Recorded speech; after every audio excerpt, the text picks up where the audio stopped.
নমস্কার, আপনারা সবাই কেমন আছেন? আশা করি ভালোই আছেন। আজ আমি আপনাদের জন্য একটি দারুণ ভৌতিক ঘটনা নিয়ে এসেছি। আশা করি ঘটনাটি আপনাদের ভালো লাগবে। যদি ভালো লাগে তাহলে একটি লাইক দিয়ে পাশে থাকবেন।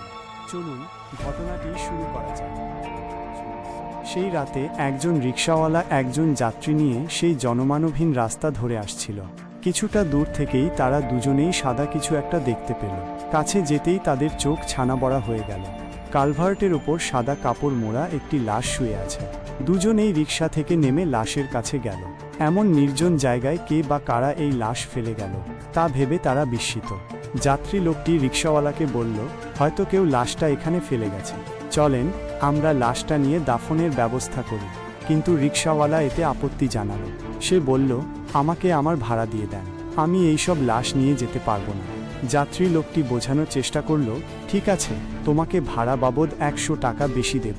ভাড়ার লোভে রিকশাওয়ালা রাজি হলো বটে, তবে একটা শর্ত দিল, লাশটা আপনাকেই তুলতে হবে। লোকটি রাজি হয়ে লাশের কাছে গিয়ে মুখের কাপড় সরাতেই আতঙ্কে শিউরে উঠল। লাশটির চোখ খোলা, ঠিক যেন সদ্য মৃত মানুষের মতোই স্থির দৃষ্টিতে তাকিয়ে আছে। সে কিছুটা ভয় পেলেও নিজেকে সামলে নিয়ে আরও কিছুটা কাপড় সরালো। যা দেখল তাতে তার শরীর হিম হয়ে গেল। লাশটির শরীরের পশমগুলো অস্বাভাবিক রকম বড় বড়, সাধারণ মানুষের মতো নয়, যেন ভেড়ার লোমের মতো ঘন ও দীর্ঘ। এই দৃশ্য দেখে লোকটি এক বিকট চিৎকার দিয়ে অজ্ঞান হয়ে গেল। অন্যদিকে রিকশাওয়ালাও সেই চিৎকারের সাথে সাথেই ভয়ে এক দৌড় দিল। সে দিকবিদিক জ্ঞানশূন্য হয়ে দৌড়াতে দৌড়াতে এক বাড়ির সামনে গিয়ে ধপাস করে পড়ল। তার চিৎকারে আর ভয়ার্ত চেহারা দেখে লোকজন জড়ো হলো। রিকশাওয়ালার মুখে সব শুনে তারা সবাই মিলে সেই কালভার্টের কাছে গেল।